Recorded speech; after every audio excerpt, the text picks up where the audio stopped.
श्रीराम समर्थ.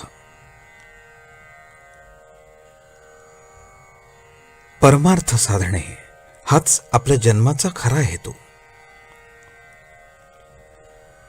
द्वैतामध्ये दुःख आहे तर एकामध्ये सुख आणि आनंद आहे. आपण एकामध्ये राहिलो तर आनंद मिळेल. हे जगत पुष्कळ भासले तरी ते एकच आहे.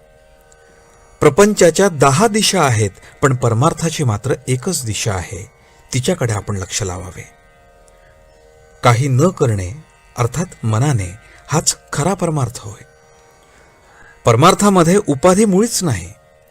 नाही म्हणजे किती नाही, तर मी सुद्धा तिथे नाही. प्रपंच हा द्वैत आहे, त्याचे अवडंबर मोठे असणारच. आपल्याला आपल्या जगण्याचा अंतिम हेतू जोपर्यंत कळला नाही तोपर्यंत प्रपंच करणे हेच ध्येय आपण समजतो. वास्तविक मनुष्य प्राणी हा देह आणि मन दोन्ही मिळून आहे.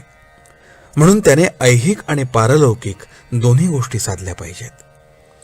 परमार्थ साधणे हाच आपल्या जन्माचा खरा हेतू आहे. व्यवहारात द्वैताशिवाय आनंद नाही. म्हणून परमार्थात मानसपूजेत पहिल्याने मी आणि परमात्मा अशा द्वैताने सुरुवात करावी लागते. जोपर्यंत परमार्थ आपल्या हाडीमासे खेळला नाही तोपर्यंत आपल्याला वाचनाची गरज आहे. त्यापासून साधनाला जोर येतो. मन भगवंताकडे गुंतवण्यासाठी काय करावे हे पाहावे. एक बाप आपल्या मुलाला पोहायला शिकवत होता.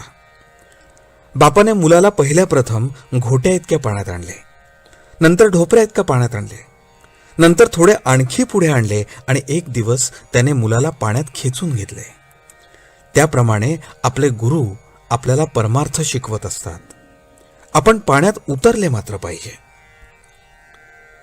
देहाने प्रपंच केला पण तो फळाला येत नाही, म्हणून संतांनी नामस्मरणाचा मार्ग सांगितला. पण आमचे शहाणपण, आमचा अभिमान नाम घेण्याच्या आड येतो. याला काय करावे? हा अभिमान दुसरा कोणी उत्पन्न करतो असे थोडेच आहे. आपल्या ध्यानातही येत नाही इतके सूक्ष्म असे वासनेचे बीज आपल्यात कुठेतरी दडलेले असते. त्यामुळे लौकिकाची अभिलाषा सुटत नाही. याकरता संतांनी एक मार्ग सुचवला आणि तो म्हणजे नामस्मरणात राहून विषयाची उर्मी उठू न देणे.